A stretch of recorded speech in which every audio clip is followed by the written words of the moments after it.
Well, I can't believe it's actually time to do this.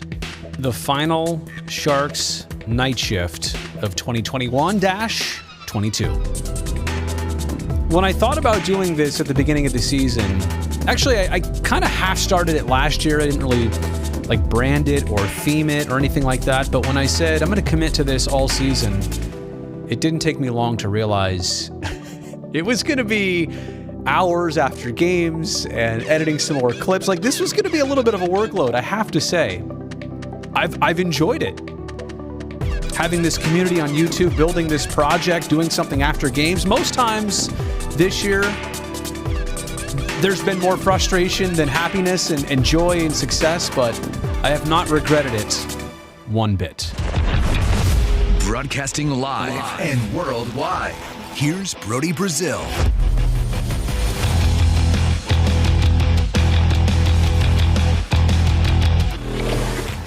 One final time from the NBC Sports California studios here in San Francisco. Welcome to Sharks Night Shift. And to be very clear, some people are looking at the calendar and hearing me say, oh, last, game or last this of the season, last night shift of the season. No, it's not the last game for the Sharks. They still have 13 more.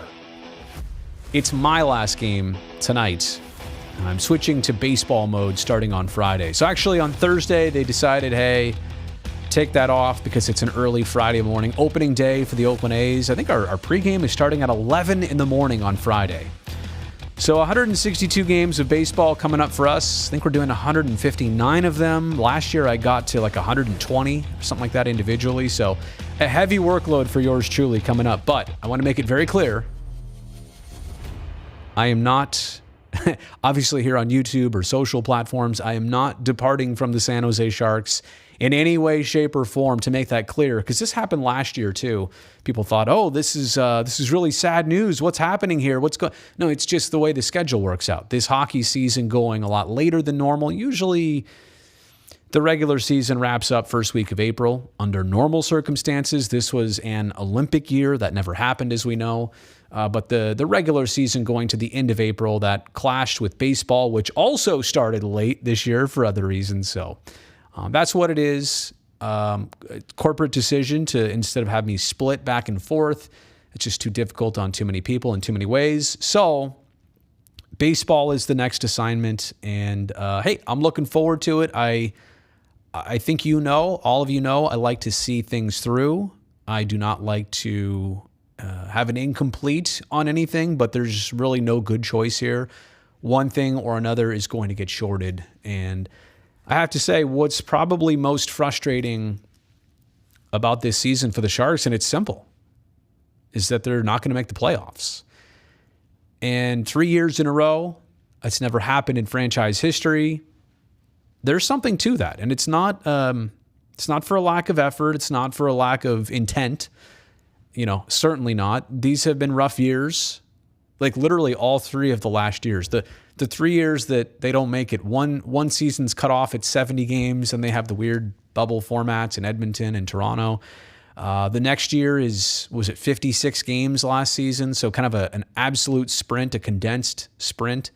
Sharks had all those road games to start, couldn't play home games for a long time. And then this year, kind of back to normal, but honestly, has it been? And it has been more in recent months. Maybe since 2022 kicked in, but think about what November and December were, all those games missed and COVID and teams making them up, and the Sharks were down 7 players one night and their head coach all of a sudden for 2 weeks, not just a couple days, but for 2 weeks. This season has not been normal either. So I'm not here to say, oh, there are excuses, there are built-in reasons why they didn't make it. No, honestly, they have not been as deep a team, certainly this year, and I do want to get into 3 prominent thoughts for this season in just a second. But the most overwhelming thing for San Jose, when it comes down to what's the one sentence about this team this year, is that not making the playoffs 3 times in a row for the first time ever is frustrating. It also tells a story of how good Sharks fans have had it over the years and where the bar has been set. I mean, think across professional sports. There are a lot of teams that don't make the playoffs 3 years in a row for a lot of seasons in a row.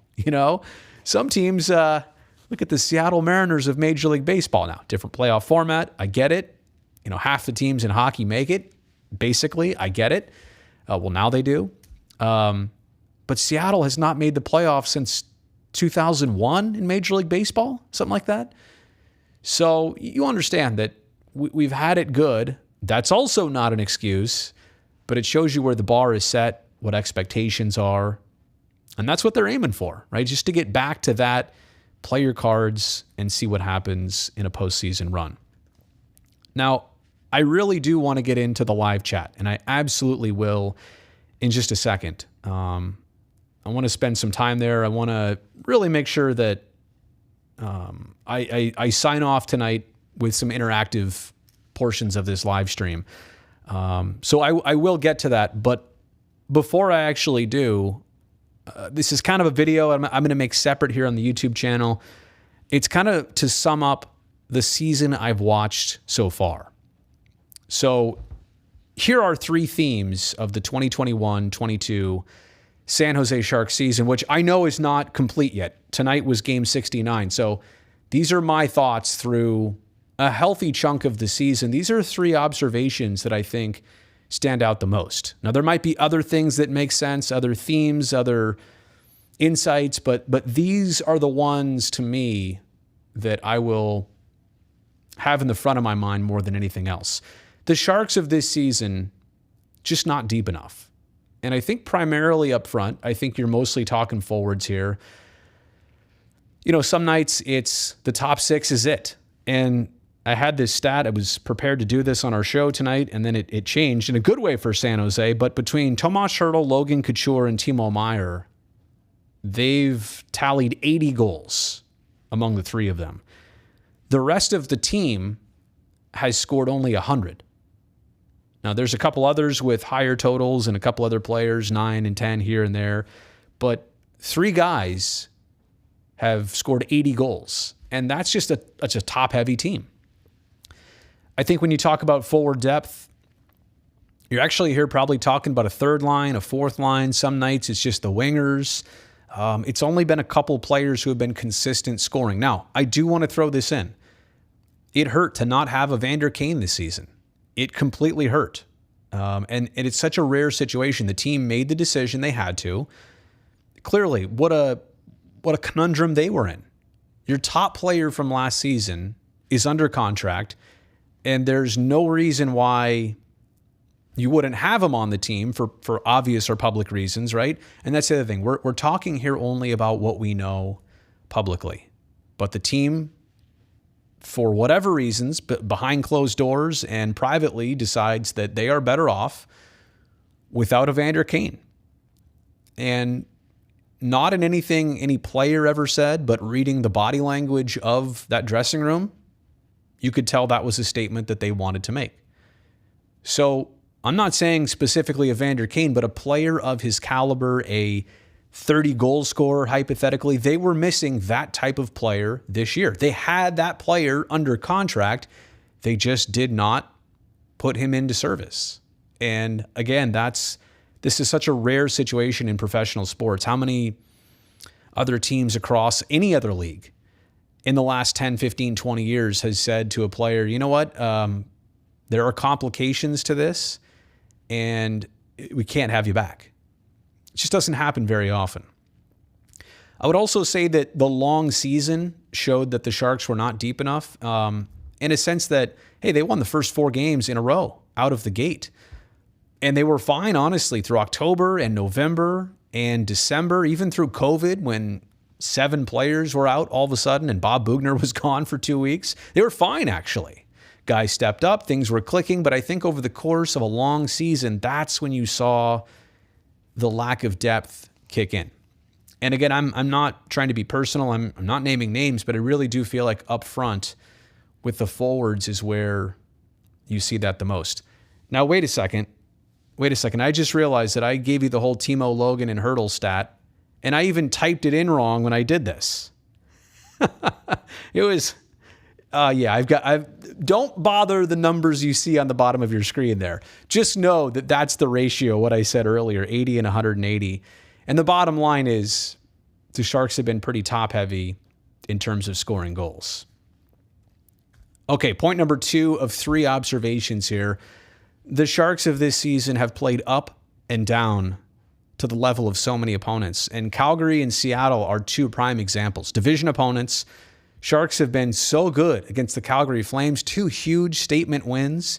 But against Seattle, they lost their first 2 ever games against the expansion last place Kraken. They beat them a third time for the first time, finally. But that just goes to show you. I mean, if you can play Calgary that well, you can beat Seattle all 3 times if you apply that same effort into the expansion team.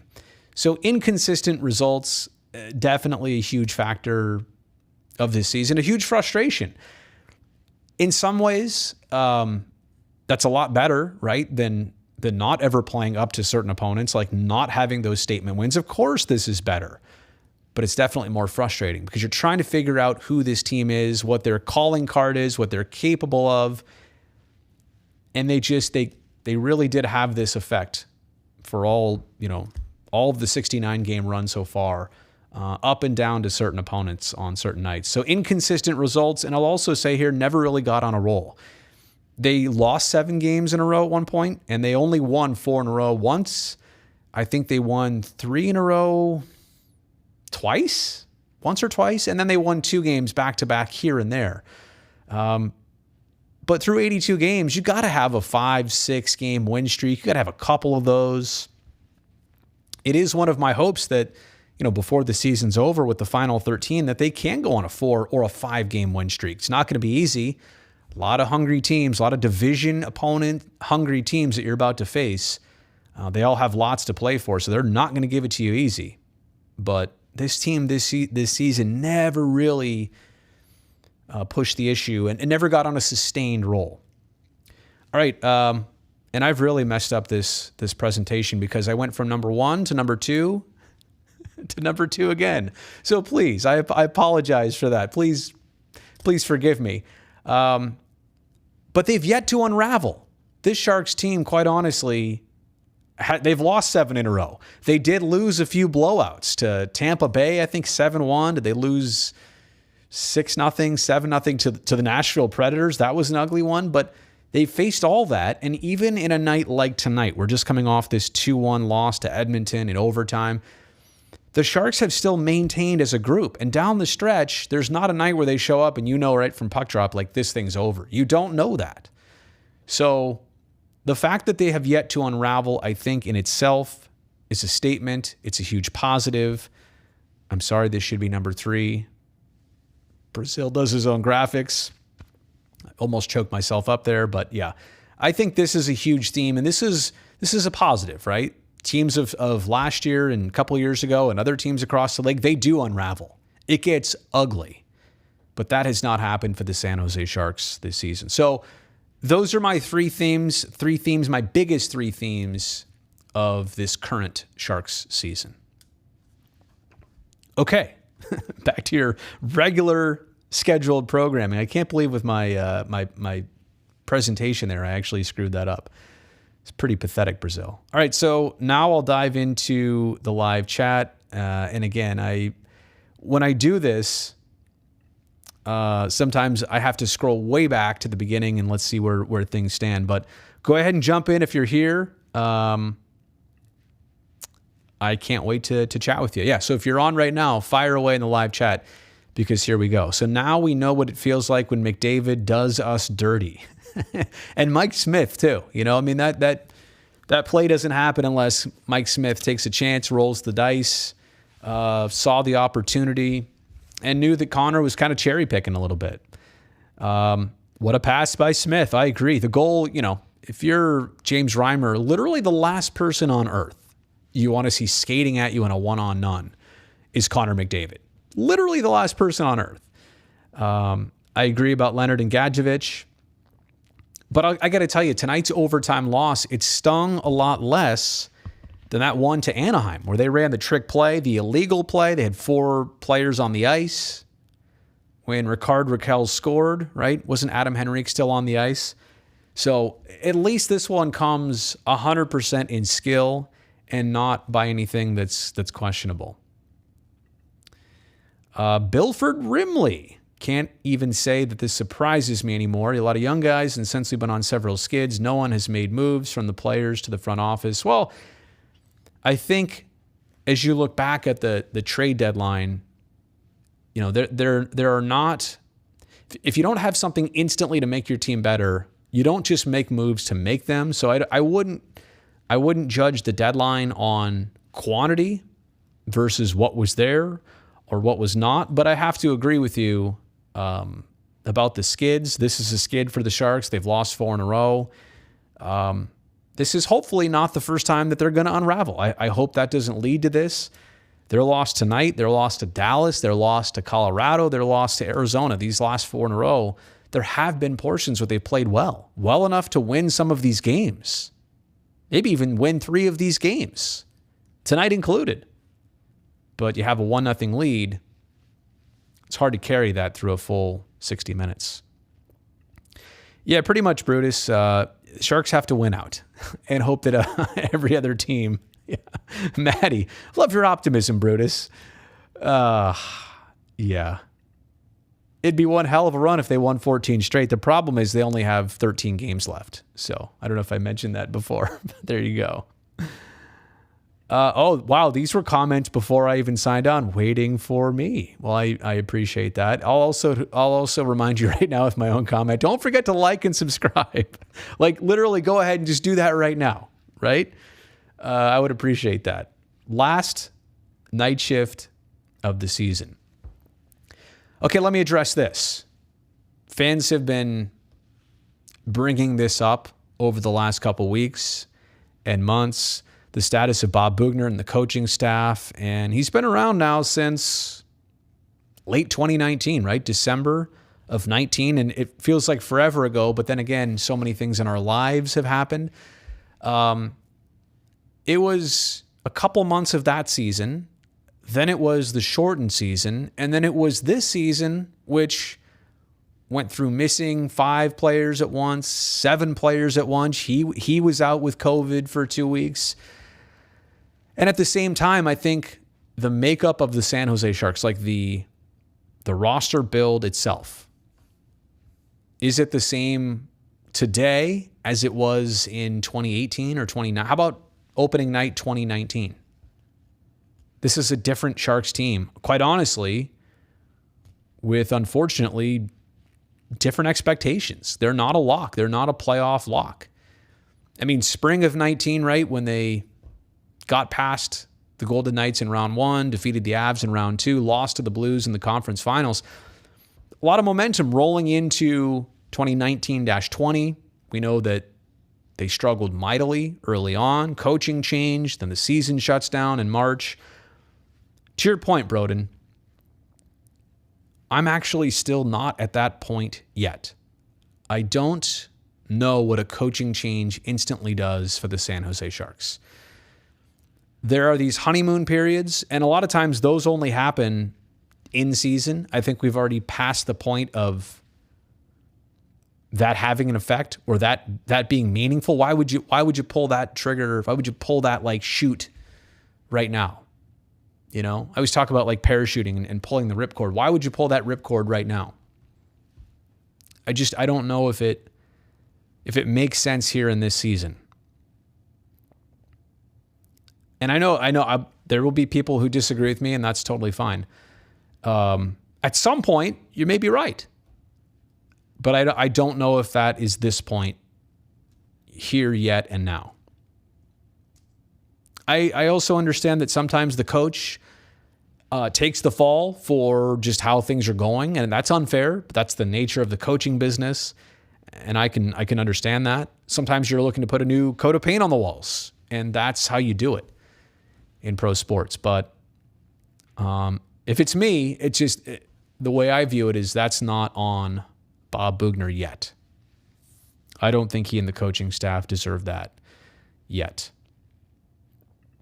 Merkley's turnover, yeah, and that's going to be, hey, You want him to be aggressive. You want him to take risks. You want him to play his game. But that's hard when he's had so much success at lower levels, and you try that tonight in the NHL and it doesn't work. And it goes the other way for a huge scoring opportunity. The OT goal was brutal. Well, it was. It was only brutal in a sense of, man, they got us. I mean, would you rather have had that, or would you rather have had what Anaheim did to the Sharks, that trick play with 4 players on the ice? AJ looking forward to Athletics night shift. You know what I'm going to do is I'm actually going to run some live streams during baseball games, because I can do that. I've got the studio here, the conference room upstairs where there's a huge television over there, so I can do live streams while games are going on. I can pay attention, I can multitask and all that. But I think I said this the other night, I'm actually going to live stream a couple of our pregame shows. So I have the ability now in our studio downstairs to basically wire up all this stuff and use this camera quality. I don't know what mics I'll use. I haven't figured that part out, but graphics and everything. But you'll get a really good sense of what's going on downstairs inside our studio. So it's not like camera phone quality. It's going to be a really good look at what a pregame's like through the commercial breaks, all that stuff. So whether it's Dave Stewart, Bip Roberts, or Shooty Babbitt in there with me, you'll get to see what goes on in the studio. You'll be basically with us in the studio in some of these live streams. We can answer questions and all that stuff. Moonglow, I miss the playoffs too. We talk about it in a sense of expectations and the Sharks trying to, match a bar they've set. And that is it too. But I think from the fan perspective, like that, this is typically a fun time of year. Who are you going to face? Then, the matchup. And then you start, talking about that playoff thing of tail of the tape and what, which team should have what advantages. And then a series comes and goes. And I always say, like, Game 4 is among the most pivotal. In a best of 7, Game 4s are huge because after 4 games, it's either 3-1, somebody's on the verge of winning. It's either 2-2, and now you have a best of 3, or it's been a 4-0 sweep, and the thing is done, right? So Game 4s, to me, are so interesting in the Stanley Cup playoffs. This is the last night shift. This is it. He's night shift at 6 a.m. Yes, Caker Girl, this is the last night shift. And maybe I'm going way back in the comments because you've already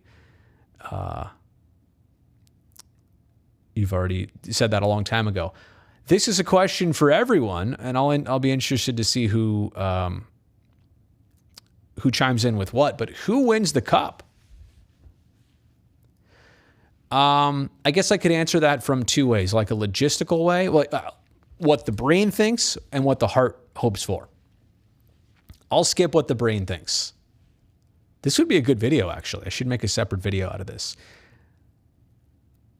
My brain is not necessarily sold on the Colorado Avalanche, although I do think they are highly qualified, talented team, got all the right players, got better at the trade deadline. We just saw them head-to-head against the Sharks recently. So I know there are other teams out there, a lot of them, in fact, that are going to contend for the Stanley Cup, that are among that top tier. But forget what the brain says. I want to talk about what the heart says. I actually hope the Colorado Avalanche, I hope the Colorado Avalanche, it's their year. I think that they have been built up over time, and they've never even got to a conference final. They've never even got past the second round in this current build of their team, which is amazing.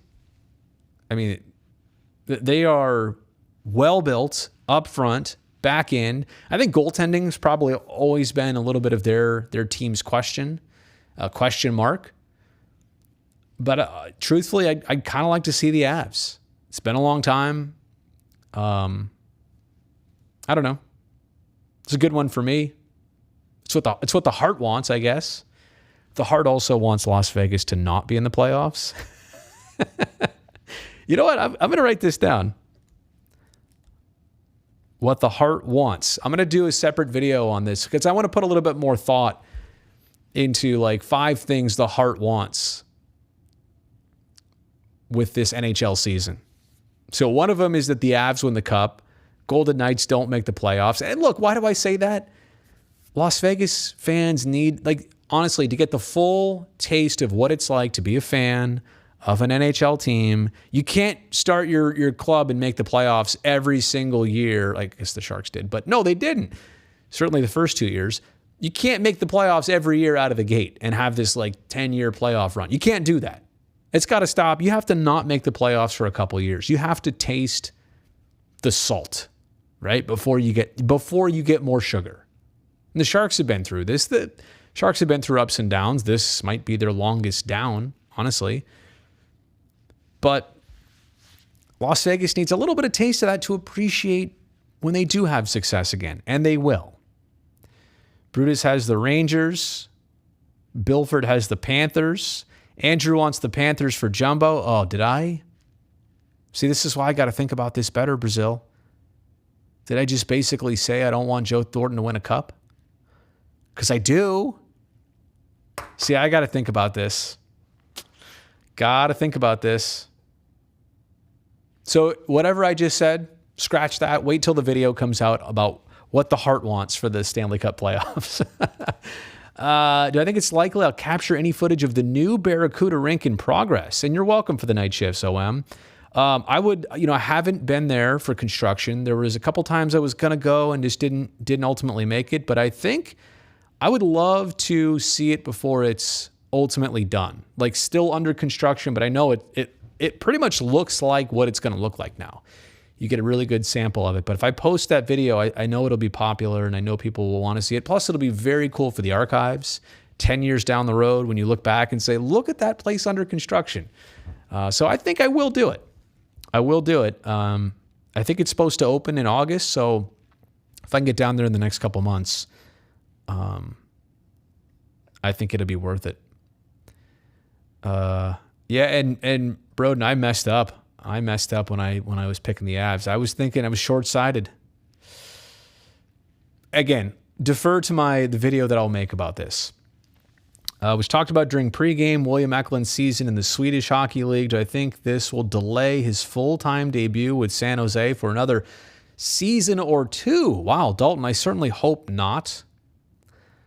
I think even after 9 games this year, there was a little bit of disappointment that, he did his best, but in the long term, I totally see why, and I've made a video about this.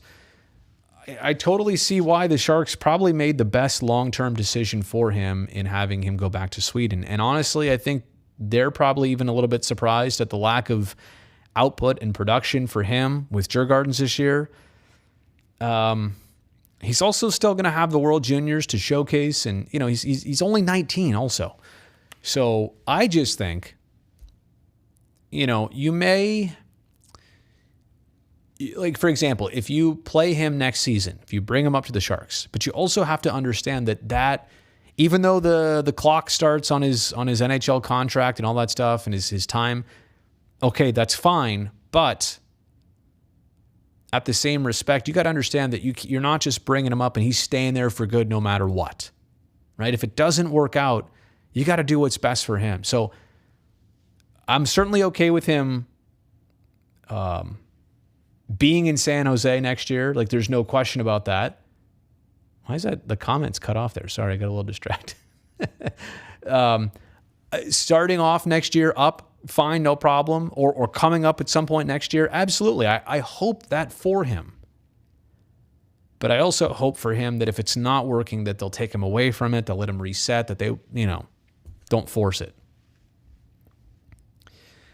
San Jose does have the best playoff atmosphere in the league, and quite honestly, that's why it's a bit frustrating to not have it for 3 straight years. And Laura, if I'm correct, I think you've been on the stream here before, and you're from SoCal. Can't remember if it was Ducks or Kings is your team, but get Granddad Joe to the Cup, rooting for Jumbo and Pavs. Oh, and Cogliano too. So there you go. There's a Avs reference. Felix going for the Avs. Tampa, yeah, still too good of a team. Are they going to three-peat? And then are they going to get the whole three-peat? Well, you only win it in shortened seasons, condensed seasons, or COVID seasons. I hope not, because somebody asked me this the other day. about who has won the last couple of Stanley Cups. And I said, well, Tampa has. And then I explained, what they've been through. And I said, I think they have had it tougher than any team in the last couple of years. All these new bells and whistles and hoops to jump through. So Montreal, Desert Dogs for the President's Trophy. That's classic. Where's my 1 of 1 Curtis Brown t-shirt? That was like a pullover. Should I leave it at the office? Should I change some oil with it? Should I do some landscaping with it? So, you said this in a recent stream. The night shifts made you feel closer to your fellow. Let me move this over here. There we go. Your fellow Sharks fans, being that you're from New Jersey. You're welcome. Can't wait for next year. Me too. You know what? It's amazing how... Let me just fix this. I am not sure why it's... Oh, there we go. It was cutting off the comments because I'm dumb. I've done this so many times and I didn't do it. The last one of the year, I didn't do it right. How many things can I screw up in one night?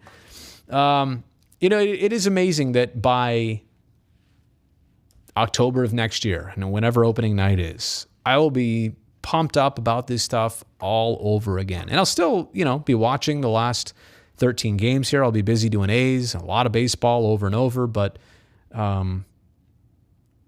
it's amazing how, this summer will reset you. It'll get you excited for this all over again. And hopefully there's some moves. Hopefully there's some optimism, and hopefully this team can reverse the trend right now of 3 years in a row without playoffs. Yeah, Andrew, I'm not even saying it to be mean about Las Vegas fans, but they kind of need that. So, maybe I should do? I don't know. Maybe I should, when I do this video about who wins the Stanley Cup this year.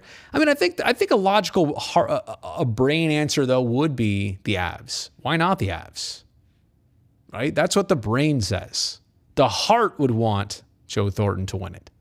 Maybe that's more of a better sell. And it's true. I don't think I'm just making that up, but I think that's probably more accurate. All right. Yes, Ryan Getzlaf playing his last. So think about that. I will not say his name anymore on pre and post game shows because I'm done after tonight. And the Sharks, they're all done with the Ducks, right? They don't have any more games against Anaheim.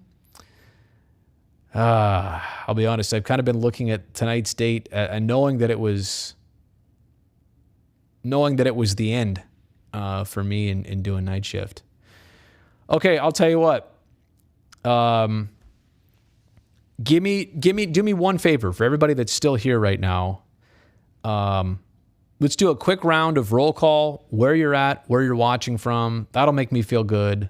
I'll wait for that to pop up on the screen here. I'll roll through those. Any final comments? Literally right now, final comments for Sharks Night Shift. I will take those and then I will sign off. And I just want to say again, I appreciate everybody for being here, the regulars, Brutus, Caker Girl, Maddie, Felix. Those 4 are moderators. You all have done a great job. I'm not changing those roles for you, so anything I do, you guys are always welcome as the people in charge. And by the way, I want to let everybody know that tomorrow night this is scheduled for about 9 o'clock Pacific time.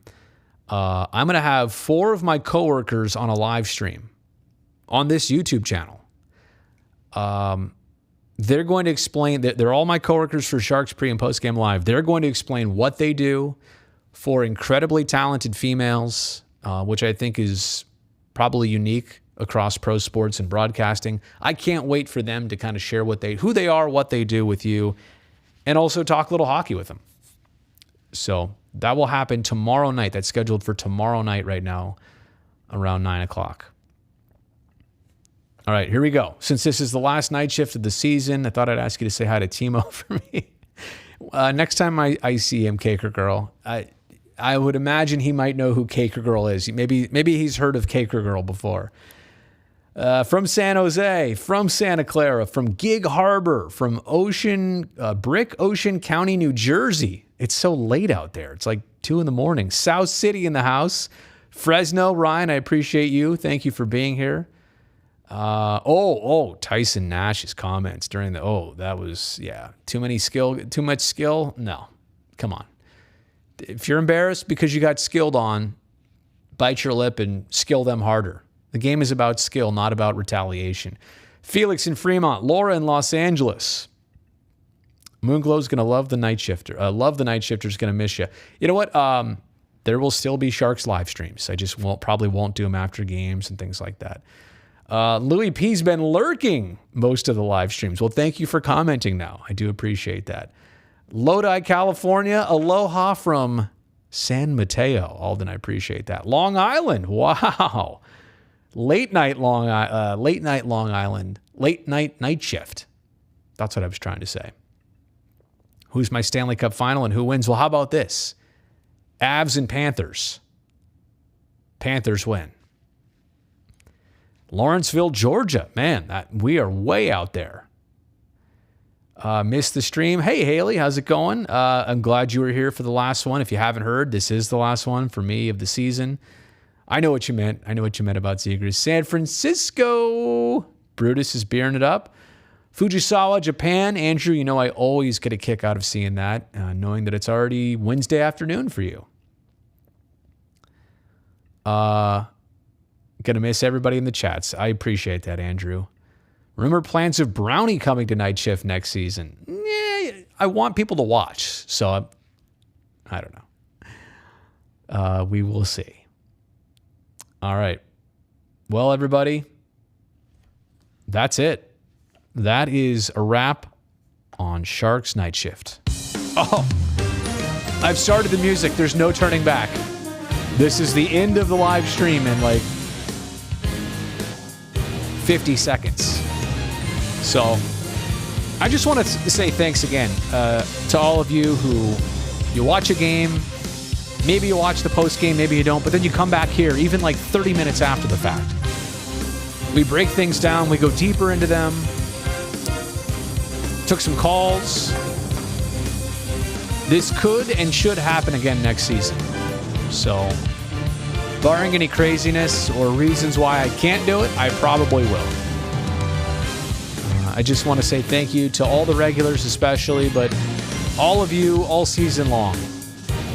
And these are hard times, non-playoff times, but you'll remember these times when the good ones come back around again, all right? Good night, everybody. Be safe.